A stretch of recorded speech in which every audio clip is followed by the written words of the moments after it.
जे शेंडे सुकत असतील आणि असं हलक्या हातानं जरी उपसलं. शेतकरी मित्र, हा आपला 2 महिन्याचा ऊसाचा प्लॉट आहे आणि ह्या दरम्यान आपल्याला ऊसामध्ये एका खोडकिडीचा प्रादुर्भाव जाणवतोय.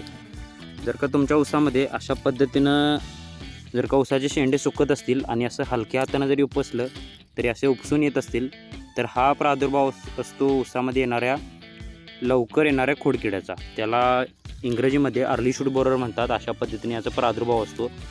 पूर्ण हे वरचं जे पान आहे जेठ्याचं, तर ते सुकून जातं. आतमधून असं हे कुजायला चालू होतं आणि त्यामधून एक वास बाहेर पडतो आणि त्यामध्ये एक दुधी काळपट रंगाची आळी आपल्याला दिसते.